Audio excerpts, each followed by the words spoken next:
வச்சோம் பாருங்க ஆப்பு அப்படின்னு சொல்லிட்டு அன்னைக்கு நாம் தமிழர் கட்சியை சேர்ந்தவங்க எல்லாம் சொன்னாங்க. ஆனா இன்னைக்கு அச்சாம்பாரு அப்பாயின்மெண்ட் அப்படின்ற மாதிரி வேலை கொடுக்கக்கூடாதுன்னு சொல்றதுக்கு நீங்க யாரு அப்படின்னு சொல்லி நாத்தாக்காவை சேர்ந்தவங்கள பின்னி பெடல் எடுத்திருக்காங்க உச்ச நீதிமன்ற நீதிபதிகள். அரசின் கொள்கை முடிவில் எப்படி நீங்க தலையிடலாம் அப்படின்னு சொல்லிட்டு கேள்வி மேல கேள்வி கேட்டிருக்காங்க. அதாவதுங்க, கரூர் கூட்ட நெரிசலில் உயிரிழந்தோரின் குடும்பங்களுக்கு வந்துட்டு அரசு பணி வழங்குவதை எதிர்த்து உயர் நீதிமன்றத்தில் வந்துட்டு வழக்கு தாக்கல் செஞ்சாங்கல்ல.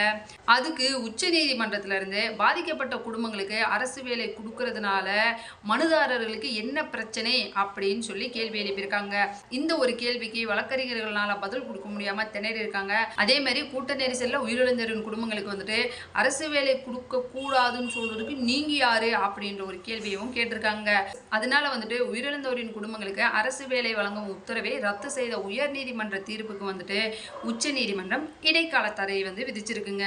உச்ச நீதிமன்றத்தின் அதிரடியான கேள்விகளும் தீர்ப்புகளும் உயர் நீதிமன்றத்தின் முந்தைய தீர்ப்புக்கு தடை விதிச்சதுனால பாதிக்கப்பட்ட குடும்பங்களுக்கு வந்துட்டு அரசு வேலை மறுபடியும் கிடைக்கும் அப்படின்ற ஒரு நம்பிக்கை வந்திருக்குங்க. அதனால கரூர் சம்பவத்துல பாதிக்கப்பட்ட குடும்பங்களுக்கு வந்துட்டு அரசு வேலை கொடுக்கறத நம்ம எப்படியோ ரத்து பண்ணிட்டோம் அப்படின்னு சொல்லி ரொம்பவே சந்தோஷப்பட்டுட்டு இருந்த நாம் தமிழர் கட்சிக்காரங்க என்ன பண்ண போறாங்களோ தெரியலையே.